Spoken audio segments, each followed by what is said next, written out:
네, 우리 하나님 말씀 보겠습니다. 하나님 말씀 구약성경 사무엘상 7장 12절 말씀입니다.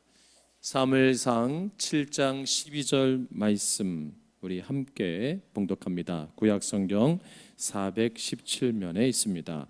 사무엘상 7장 12절의 말씀을 우리 함께 봉독합니다. 시작. 사무엘이 돌을 취하여 미스바와 센 사이에 세워 이르되 여호와께서 여기까지 우리를 도우셨다 하고 그 이름을 에베네셀이라 하니라. 아멘. 할렐루야. 2022년도 마지막 예배입니다. 처음도 중요하지만 이 마지막을 잘 마무리할 때 더 은혜가 있는 줄로 믿습니다. 이 시간 송구영신 예배에 오신 모든 분들 사랑하며 축복합니다. 우리 앞뒤 자분들에게 인사하겠습니다. 사랑합니다. 축복합니다. 인사하겠습니다. 네. 해마다 연말이 되면 각 단체에서 사자성어를 정해서 발표한다고 합니다. 중소기업은 중소기업대로, 대기업은 대기업대로 여러 분야에서 한 해를 의미 있는 말을 이렇게 논평을 하게 되는데 우리나라에 지성인들의 모임인 대학 교수님들의 모임이 있다고 합니다. 그 대학 교수님들이 올 한 해를 총 정리하는 사자성어를 발표했는데 올해의 교수님들이 선택한 사자성어는 과의불개로 선정했다고 합니다.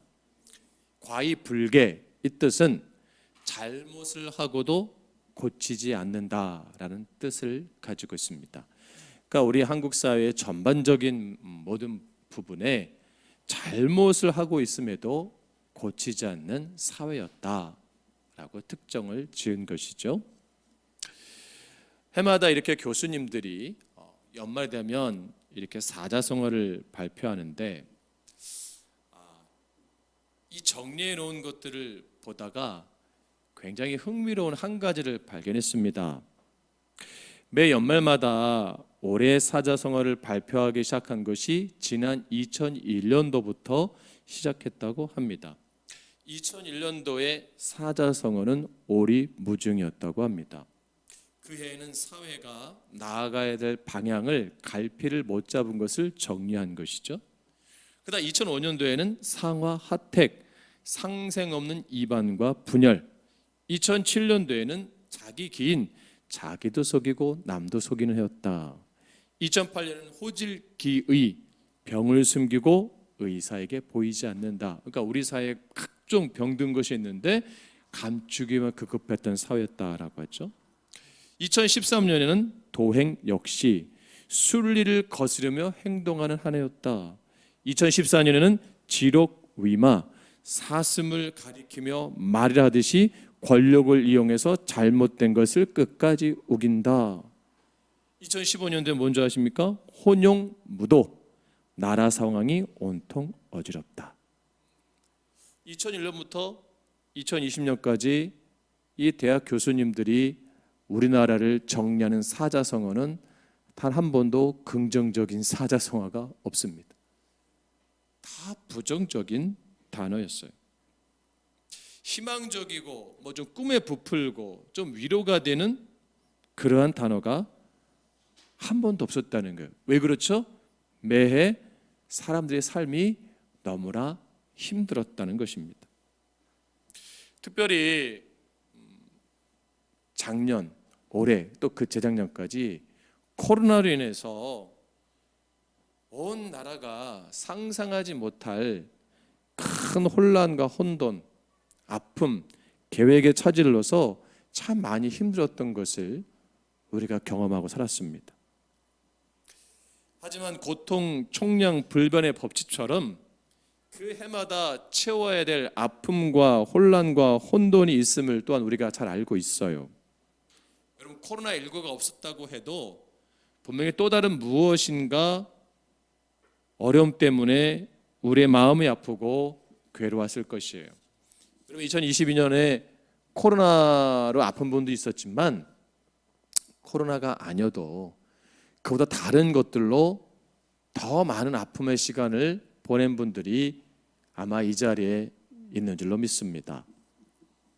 때문에 한 해를 잘 결산하고 되돌아보면서 새해를 맞이하는 이 예배 시간에 하나님 앞에 우리가 다시 새해는 그런 어려움과 혼란이 없고 순탄한 새해가 되도록 기도하는 것이 매우 중요합니다. 내년엔 또 어떤 어려움이 우리 가운데 있는지 모릅니다. 코로나19보다 더 발전된 변이 바이러스가 우리의 삶을 더 초토화시킬 수도 있습니다. 그러나 우리는 그것을 뭐예요? 뛰어넘을 수 있는 하나님의 사람들입니다. 그럼 무엇을 뛰어넘는가? 그것이 하나님의 은혜로 되는 거예요. 저는 그래서 우리 사랑하는 소망의 성도님들이 올 한 해를 돌아보면서 그럼 우리도 사자성어를 고사성어를 한번 이렇게 만들어 봤으면 좋지 않을까 생각을 받습니다.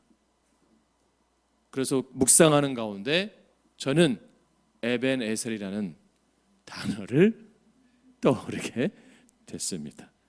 이게 목사의 한계예요. 에벤에셀은 우리가 잘 아는 대로 도움의 도리란 뜻으로서 하나님이 여기까지 우리를 도우셨다. 하늘을 돌아볼 때 여러분 비록 힘들었지만 어려웠지만 하나님이 여기까지 우리를 도우셨다라고 정의할 수 있잖아요. 여전히 하나님은 우리에게 함께 하시고 우리가 고백하지 아니할 수 없는 분임을 이 시간 우리가 고백할 수밖에 없는 겁니다. 우리는 하나님의 사람이고 하나님의 자녀예요. 그럼 우리의 인생은 하나님의 도움 없이는 살 수가 없는 존재인 것을 우리가 알 수가 있습니다. 그래서 오늘 본문에서 우리에게 준 영적인 사자성어 에벤에셀이라는 말을 씀을 가지고 이 시간 2020년을 마무리하고 또 새해를 준비했으면 좋겠습니다. 오늘 본문이 그것을 말씀해 주고 있습니다. 우리가 잘 아는 대로 사무엘이 온 이스라엘 백성들과 함께 미스바와 센 사이에 돌을 세워서 그 돌을 에벤에셀이라 불렀습니다. 하나님이 여기까지 우리를 도우셨다라는 기념비를 세우는 겁니다. 사실 여기까지 오기까지 이스라엘은 참 많은 우여곡절이 있었던 것을 우리가 알 수가 있습니다. 그런 모든 과정을 지나서 에벤에셀의 기념비를 세웁니다.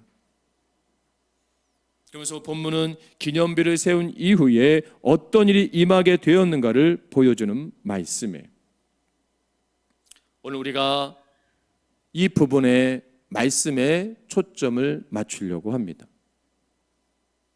이 돌을 세웠을 때에 하나님은 그들에게 은혜와 축복을 주시고 놀라운 결과로 임하게 된 것을 볼 수가 있습니다.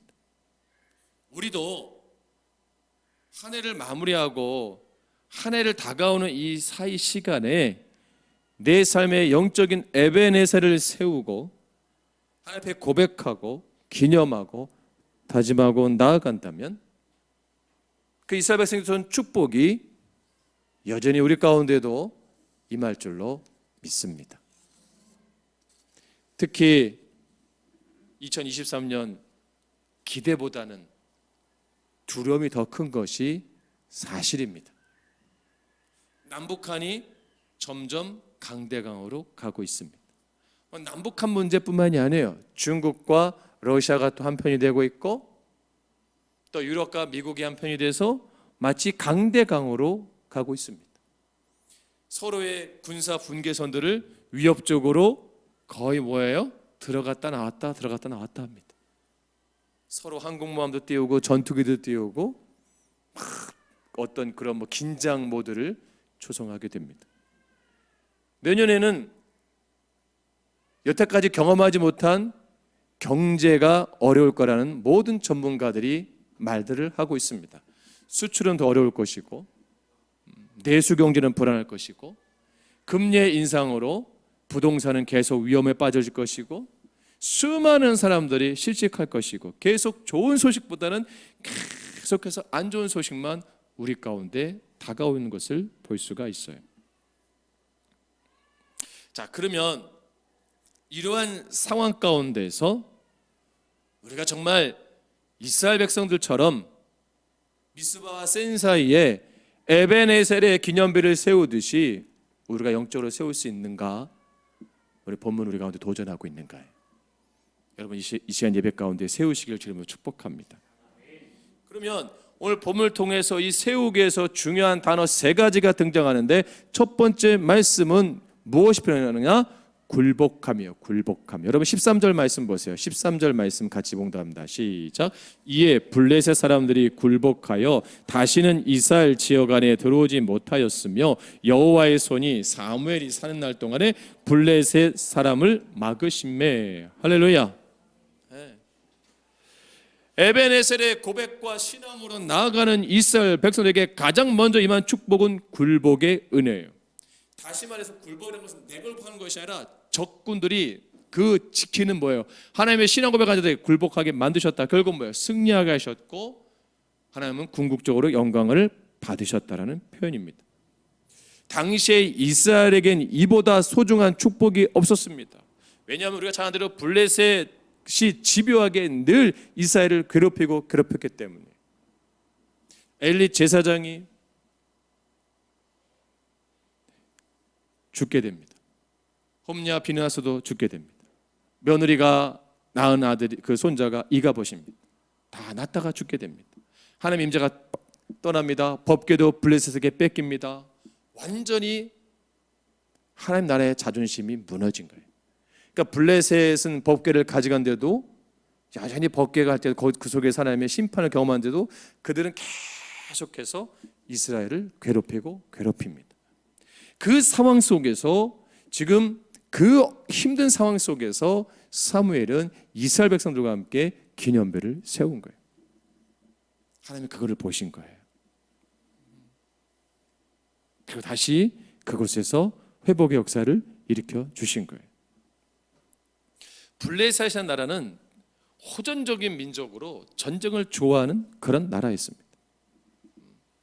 그러니까 침략하고 늘 공격하는 것을 아주 즐겨하던 나라였어요.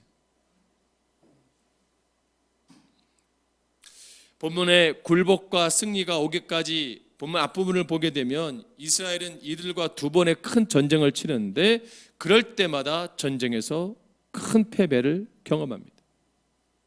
원인이 뭐냐? 하나님을 앞세우지 않았기 때문이에요. 그러나 하나님의 그 언약궤를 앞세우면 승리할 것을 믿었지만 그들은 그때에 더 패배했고 언약궤는 블레셋의 전리품으로 빼앗긴 것을 알잖아요. 왜 그럴까? 문제가 무엇일까? 사무엘 선지자는 고민하기 시작했고 원인을 찾기 시작했습니다. 하나님이 함께 하신 전쟁에서 패배한다? 이건 뭐가 문제가 있다. 그 원인을 찾는 중에 사무엘은 이스라엘의 범죄함을 발견하게 됩니다. 하나님을 믿는 백성이 하나님을 믿지 않고 도리어 우상을 섬긴 죄가 있음을 발견하게 됩니다.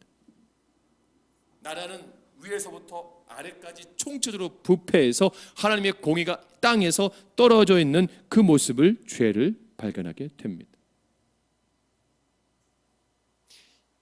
이 죄로 실패한 것을 깨달은 사무엘은 온 백성을 어디에 모이게 해요? 미스바로 모이게 합니다.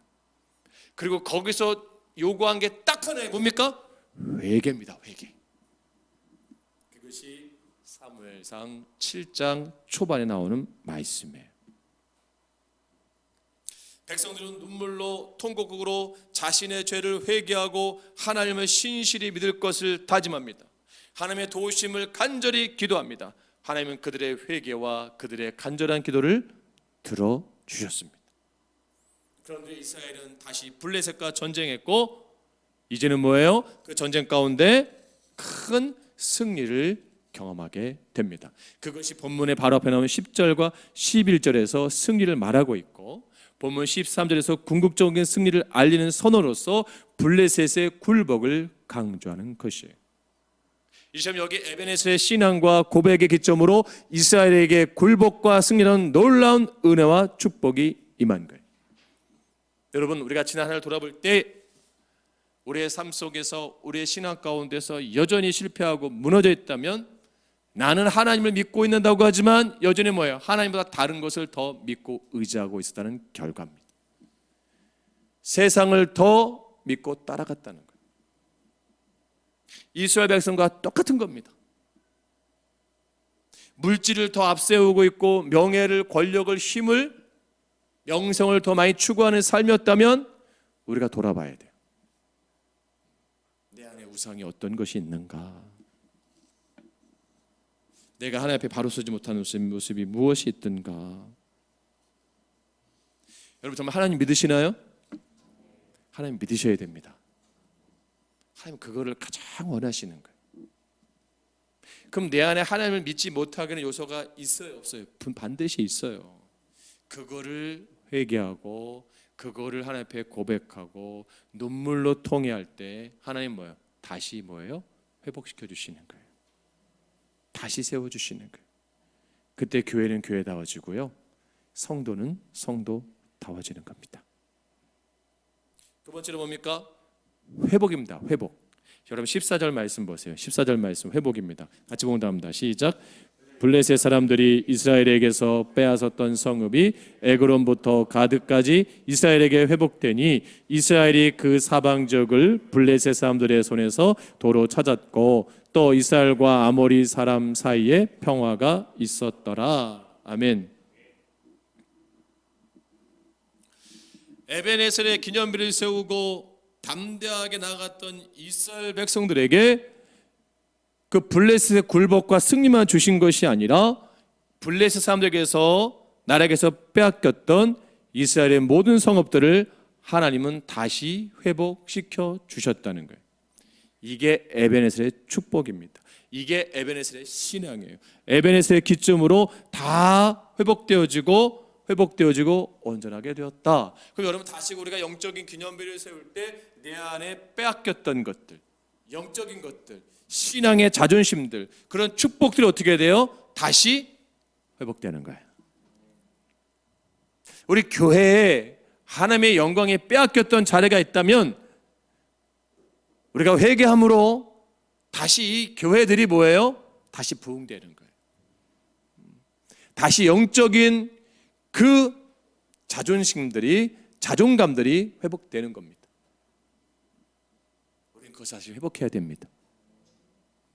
세상에 빼앗겼던 영적인 주권들이 다시 회복돼야 돼요. 블레셋과의 전쟁에서 이스라엘 백성들이 이런 것도 많았지만 땅도 잃고 사람도 잃고 물질도 잃고 모든 것, 마음도 잃고 모든 것들이 회복하기 어려웠지만, 그것이 전쟁에 주는 상처고 흔적이었지만, 이제는 뭐예요? 그 흔적과 상처 가운데 뭐가 덧입혀져요? 하나님의 은혜가 덧입혀진 거예요. 여러분, 상처와 그 아픔 속에서 그것을 치유할 수 있는 유일한 비결이 뭐냐? 하나님 은혜가 덧입혀지는 거예요. 여러분, 아이들 상처 나면은 뭐 발라줍니까? 연고 발라주잖아요. 상처는 있어요.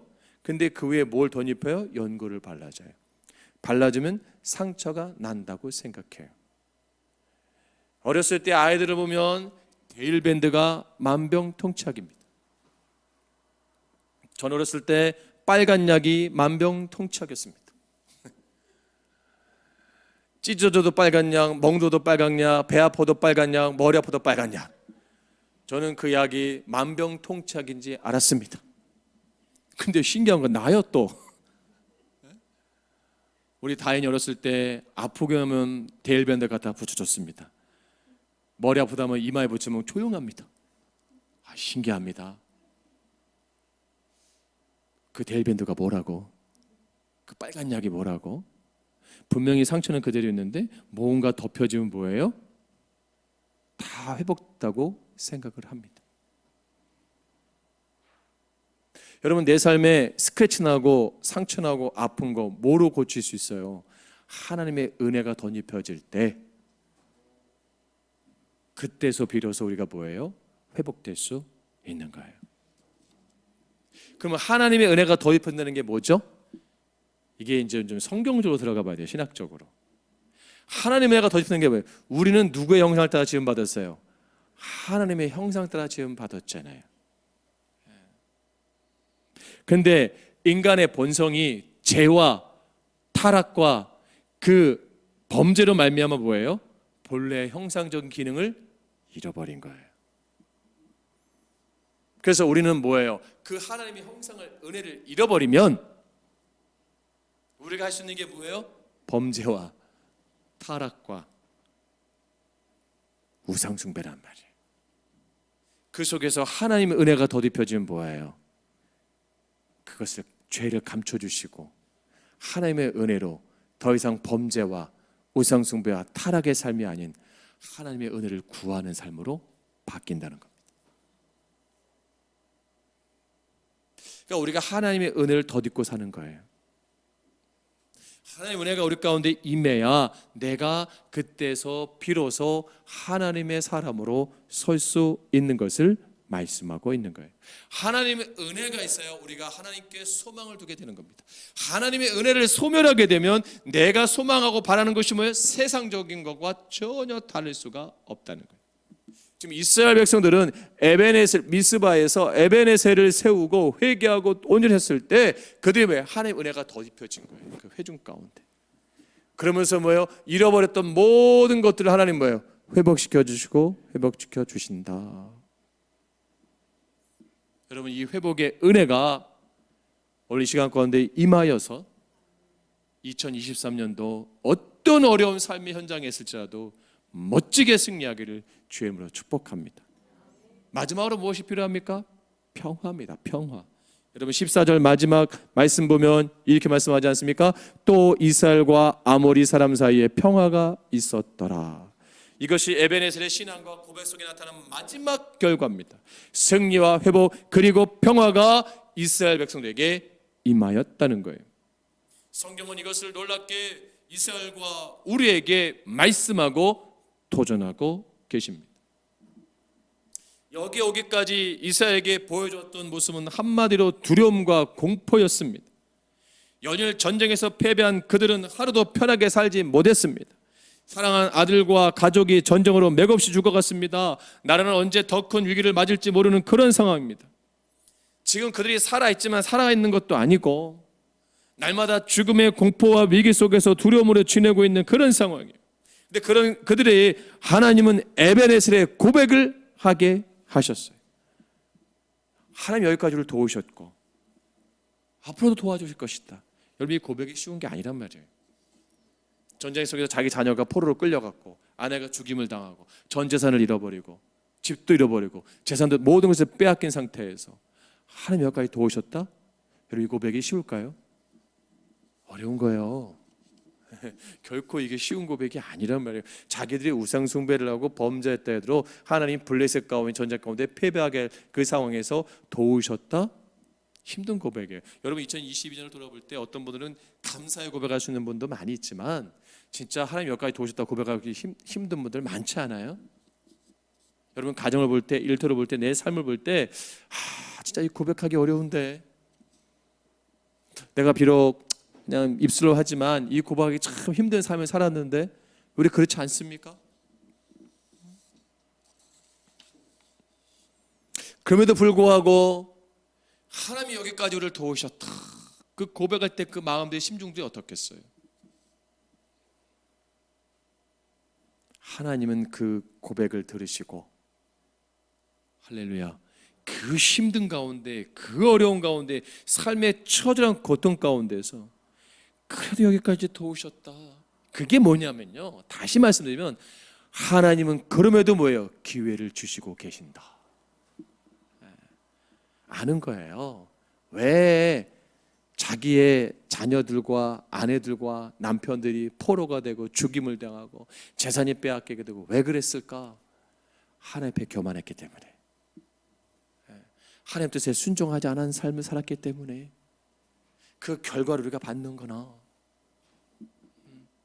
그 하나님의 징계의 손에 블레셋을 들어서 우리를 치욕하게 만들고 능욕하게 만들고 부끄러움당하게 만들고 법궤까지 빼앗기게 되고 아주 초라한 벌거벗긴 인생이 되는 그런 민족으로 만드셨구나.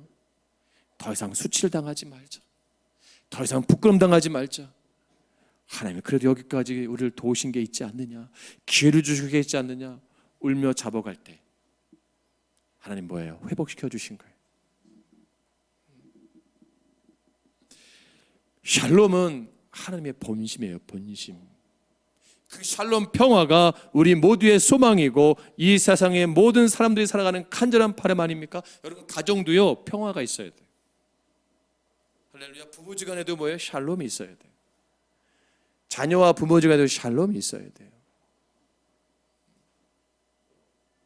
제가 요즘에 그 SNS에서 짧은 이제 멘토로 이렇게 멘트가 나오는 게 봤는데 우리의 그 여성 변호사예요. 여성 변호사인데 이혼만 주로 담당하는 변호사예요.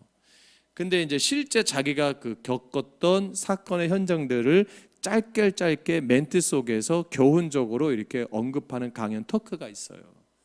근데 정말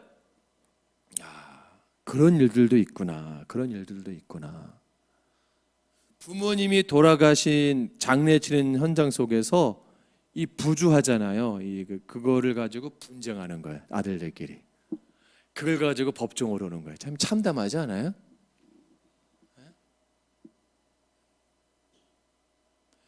부자지간에 소송을 걸어요. 부부지간에 소송을 겁니다. 얼마나 삭막한지 몰라요. 이혼 사유가요 참 다양한데요. 저는 깜짝 놀란 게 있어요. 그런데 거기 이제 그 여성 변호사가 그 많은 패널이 90%가 다 여성분들이에요. 근데 뭐라는 줄 아세요? 여기 있는 여자분들 이혼 사유 중에 뭐가 들어가는 줄 알아요? 잘 모르잖아요. 게으른 게 들어갑니다. 그래요. 게으른 게 이혼 사유에 들어갑니다. 그러니까 놀라는 거예요.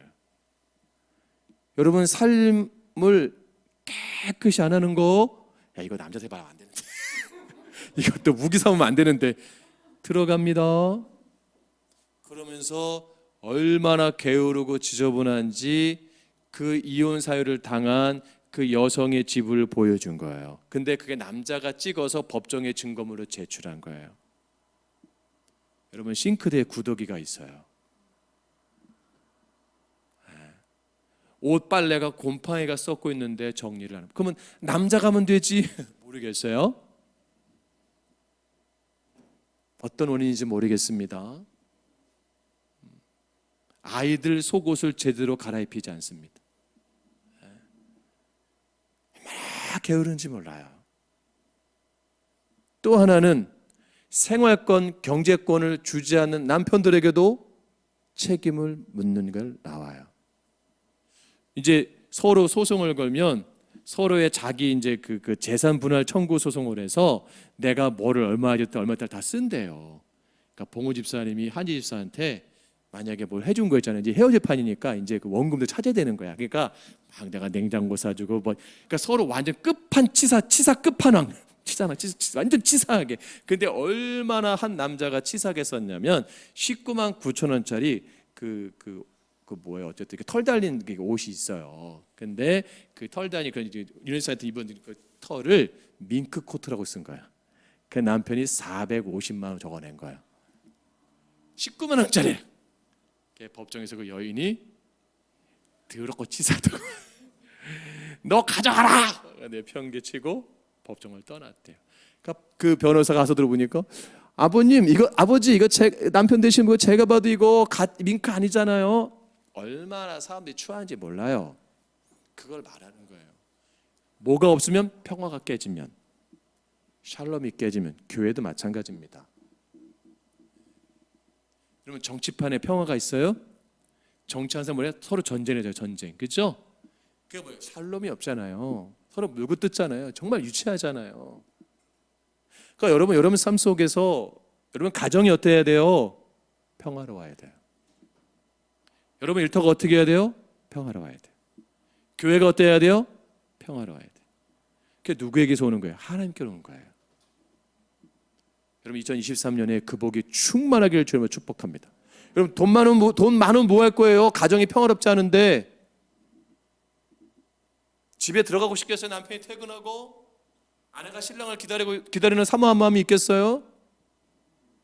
자녀가 부모에 대한 기대감이 있겠습니까? 부모가 자녀에 대한 신뢰감이 있겠어요? 깨져 있는 가정들 너무너무 많습니다. 부부간에 대화하지 않는 부부들 너무너무 많습니다. 얼마나 고통스러워요. 10억짜리 차를 교회 온다고 해서 그 가정들이 차에서 행복할까요? 저는 아니라고 봐요. 남들 보면 부럽죠.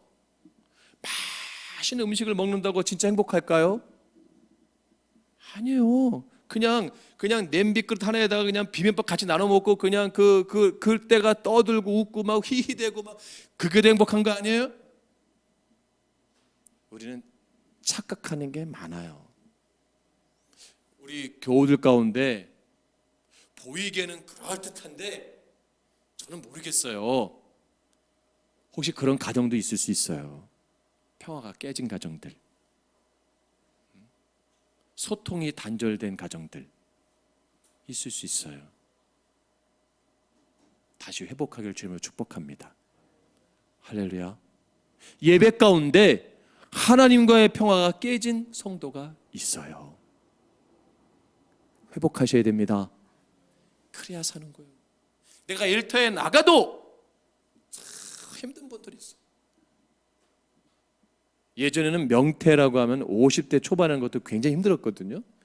그때 충격적으로 40대 이제 가장들이 명태한다는 얘기가 되게 이제 더 기절적인 얘기였는데 지금은 20대가 명태한다는 얘기가 나와요. 그 20대가 명태한다면 직장생활 몇 년 하는 거예요? 2, 3년 하고 끝난다는 거예요, 그냥. 그렇잖아요. 대학 졸업 맞고 남자 같은 경우 26, 27에 정상적으로 직장을 가도 2, 3년이면 30이면 그 안에 그냥 그만두겠습니다. 너무 힘드니까, 너무 고통스러우니까, 평화가 없으니까. 내가 돈 버는 기계인가? 자아실현도 없고 갈등하고.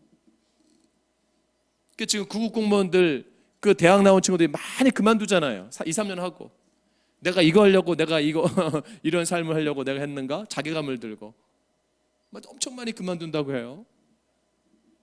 그 요즘에 회사 면접 볼 때도 옛날에 실력 위주였는데 지금 왜 인성이에요, 인성. 조금 실력을 떠줘도 명문대가 나오잖아요. 얼마나 이 회사에서 오래 할 수 있는 성품을 가지고 있는 사람인가를 테스트한다는 거예요. 그 목사도 그런 것 같아요. 우리 교회 성도들이 여러분 돈이 많고 실력이 많고 멋진 사람보다 얼마나 우리 교회를 오래 다닐 수 있을까? 할렐루야. 그러니까 헌금은 조금 못하고 조금 부족해도 그냥 오래 다니는 분들이 좋은 거야. 할렐루야. 아멘. 아 진짜예요. 여러분 결혼 생활도 봉호 집사 오래 하는 게 좋은 거야. 요즘은 반짝하고 빨리 끝날라 그래. 안 되는 거예요. 제가 말씀드릴게요. 평화가 있으면 오래 가요. 평화가 있으면 하나님은 그것을 우리 가운데 주시는 거예요. 여러분 그래서 주님은 부활하시고 나서 그 두려움과 불안 속에 초조 속에 있는 제자들에게 뭐예요? 평안하뇨? 딱 물어보잖아요.